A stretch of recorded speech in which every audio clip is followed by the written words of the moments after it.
Hello, good morning, जोहार। कैसे हैं आप सब? झारखंड की खबरों के साथ मैं मुकेश तिवारी। चलिए एक नज़र डालते हैं झारखंड की सुर्खियों पर। रांची, धनबाद, जमशेदपुर और गिरिडीह में वोटिंग आज 8,963 बूथों की वेबकास्टिंग से होगी निगरानी। रांची में ईडी की टीम फिर जहांगीर आलम के फ्लैट पर पहुंची, कर रही है जांच। सरकारी स्कूलों में 75% उपस्थिति अनिवार्य, 30 दिन लगातार अनुपस्थित रहने पर कट जाएगा नाम। रांची में आज ईडी दफ्तर नहीं पहुंचे आईएएस मनीष रंजन, लेटर लिख मांगी अगली तारीख। टेंडर कमीशन घोटाले में मिला था समन। लातेहार के 100 लोगों ने पहली बार हेलीकॉप्टर से की 15 किलोमीटर तक आसमान की सैर, 4000 फीट की ऊंचाई से देखा अपना शहर। चलिए जानते हैं खबर अब विस्तार से। इससे पहले अगर आप हमारे चैनल पर नए हैं तो सब्सक्राइब जरूर करें। महागठबंधन की सरकार बनी तो पुरानी पेंशन होगी लागू, देवघर में बोले मुख्यमंत्री चंपई सोरेन। बीजेपी पर साधा निशाना। गोड्डा लोकसभा से इंडिया गठबंधन के कांग्रेस प्रत्याशी प्रदीप यादव के लिए वोट मांगने पहुंचे झारखंड के मुख्यमंत्री चंपई सोरेन के निशाने पर भी केंद्र की मोदी सरकार रही। उन्होंने कहा है कि महागठबंधन की सरकार बनी तो नौकरी भी मिलेगी, इसके अलावे पुरानी पेंशन भी लागू किया जाएगा। आगे उन्होंने कहा कि वैकेंसी निकलेगी और युवाओं को रोजगार मिलेगा। इसके अलावे उन्होंने महिलाओं के खाते में पैसा दिए जाने की बात कही है। कांग्रेस और हेमंत के बीच करप्शन का कंपटीशन, दुमका में अमित शाह बोले इनके लिए झारखंड भ्रष्टाचार का एटीएम।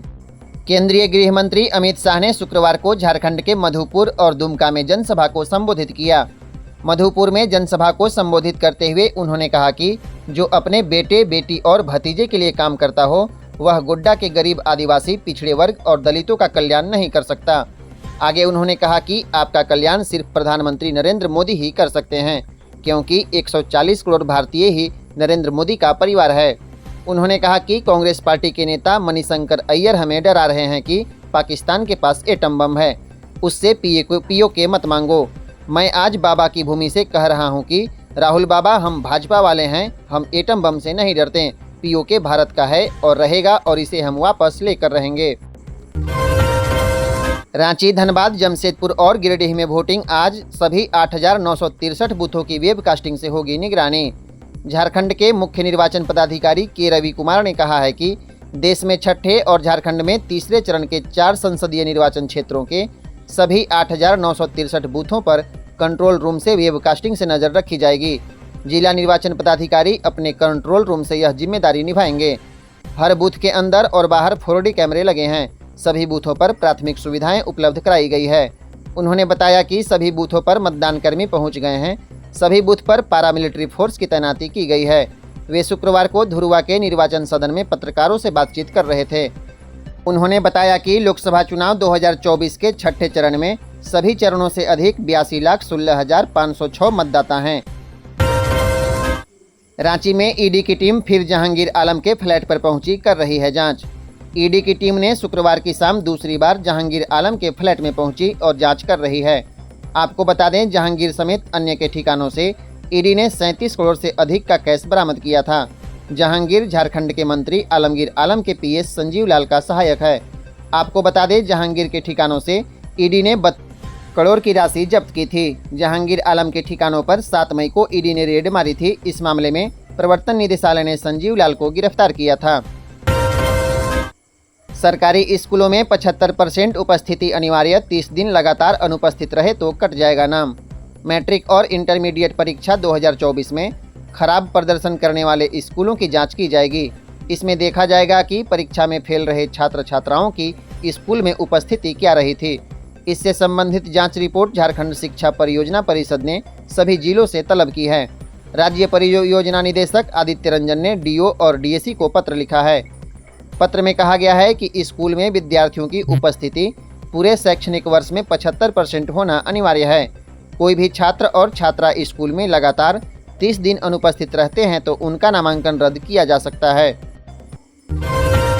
रांची में आज ईडी दफ्तर नहीं पहुंचे आईएएस मनीष रंजन, लेटर लिख मांगी अगली तारीख। टेंडर कमीशन घोटाले में मिला था समन।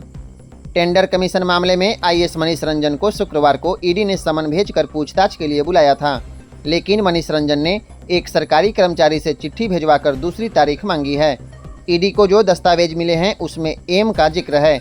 ईडी को शक है कि तत्कालीन ग्रामीण विकास विभाग के सचिव और वर्तमान में भवन निर्माण विभाग के सचिव मनीष रंजन हो सकते हैं।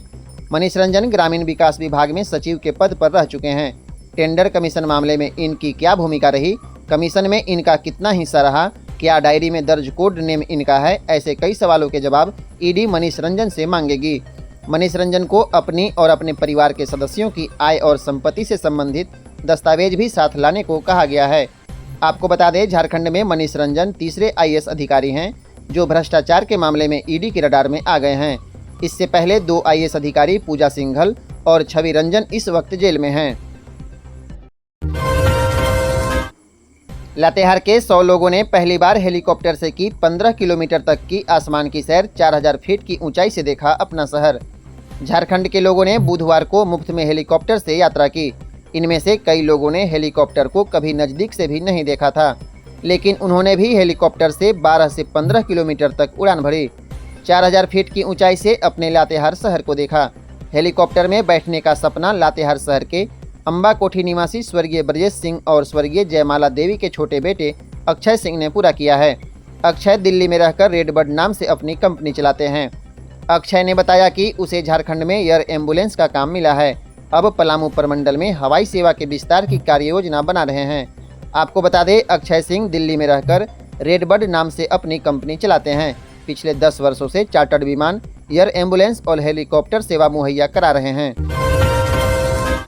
पलामू के तत्कालीन एसपी के फर्जी हस्ताक्षर से बने 12 चरित्र प्रमाण पत्र। कार्रवाई के लिए पुलिस गई तमिलनाडु, खाली हाथ लौटी। डाल्टनगंज पलामू के तत्कालीन पुलिस अधीक्षक चंदन कुमार सिन्हा के फर्जी हस्ताक्षर से चरित्र प्रमाण पत्र बनाए जाने का मामला सामने आया है। अब तक की जांच में 12 व्यक्तियों के चरित्र प्रमाण पत्र पर फर्जी हस्ताक्षर पाए गए हैं। इस संबंध में शहर थाने में केस दर्ज किया गया है। वहीं पुलिस कार्रवाई के लिए तमिलनाडु भी गई थी, लेकिन हाथ खाली रहा। पलामू एसपी रिश्मा रमेशन ने पत्रकारों को बताया है कि पुलिस पूरे मामले में आगे की कार्रवाई कर रही है। फर्जी हस्ताक्षर मोहर से प्रमाण पत्र जारी किए गए थे। आपको बता दें, लेस्लीगंज के लोटवा के रहने वाले मनीष कुमार, होटाई के अंतोष उरांव, लेस्लीगंज धनगांव के देवचंद राम, बकोरिया के सुरेश भुइयाँ, मेदिनीनगर के बकोरिया के अनुज भुइयाँ, धर्मेंद्र भुइयाँ के अलावे मनोज कुमार राम, मुनेश्वर उरांव, महेंद्र उरांव, प्रदीप उरांव, बिहारी उरांव, भुनु उरांव और एक अज्ञात पर एफआईआर हुई है। डाल्टनगंज के रोटरी स्कूल की बस में लगी आग, पड़ोसियों ने बड़े हादसे को टाला। पलामू जिला मुख्यालय डाल्टनगंज के स्टेशन रोड स्थित रोटरी स्कूल के कैंपस में लगी 2 नंबर यह आग शॉर्ट सर्किट से लगी है। हालांकि आग लगते ही उठ रहे धुएं को देखकर पड़ोसी सक्रिय हुए और पानी डालकर आग को बढ़ने से रोक दिया। बाद में फायर ब्रिगेड की टीम ने पूरी तरह से आग पर काबू पा लिया। इस दौरान स्कूल परिसर में भीड़ लगी रही और सड़क किनारे अफरा तफरी की स्थिति बनी रही। जमशेदपुर में तेज बारिश, बोकारो खलारी में छाए बादल। झारखंड में 29 मई तक बारिश का येलो अलर्ट, तेज हवा भी चलने की संभावना।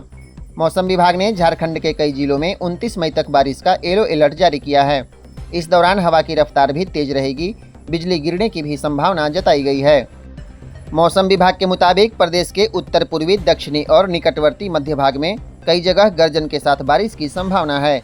इसी बीच जमशेदपुर में सुबह सुबह तेज बारिश हुई। वहीं बोकारो, देवघर, खलारी और रांची के आसपास के इलाकों में घने बादल छाए रहे। मौसम विभाग के मुताबिक 29 मई तक मौसम में किसी बदलाव की संभावना नहीं है। इस दौरान तापमान में भी कमी देखने को मिल सकती है। 24 मई से लेकर 29 मई तक राज्य में अधिकतम तापमान 40 डिग्री से नीचे रहने की संभावना है, जबकि न्यूनतम तापमान 23 डिग्री के आसपास हो सकता है। आदर्श आचार संहिता उल्लंघन को लेकर भाजपा, इरफान अंसारी और सेल को चुनाव आयोग ने चेतावनी दी। आदर्श आचार संहिता के उल्लंघन के मामले में निर्वाचन आयोग ने प्रदेश भाजपा, कांग्रेस विधायक इरफान अंसारी और steel authority of India Bokaro को चेतावनी देते हुए नियमों का अक्षरशः अनुपालन करने को कहा है। भाजपा पर झारखंड में चतुर्थ और पंचम चरण के मतदान के दौरान मतदान केंद्रों पर मानक मतदाता पर्ची की जगह अब की बार 400 पार नारा के साथ फोटो, चुनाव चिन्ह आदि के साथ मतदाता पर्ची वितरण करने का आरोप है। इसे लेकर एफआईआर भी दर्ज किया गया है। वहीं विधायक इरफान अंसारी के सोशल मीडिया हैंडल एक्स पर 17 मई को किए गए पोस्ट की जांच के बाद आदर्श आचार संहिता का उल्लंघन मानते हुए भारत निर्वाचन आयोग के दिशा निर्देशों का अक्षरशः अनुपालन करने का निर्देश दिया गया है।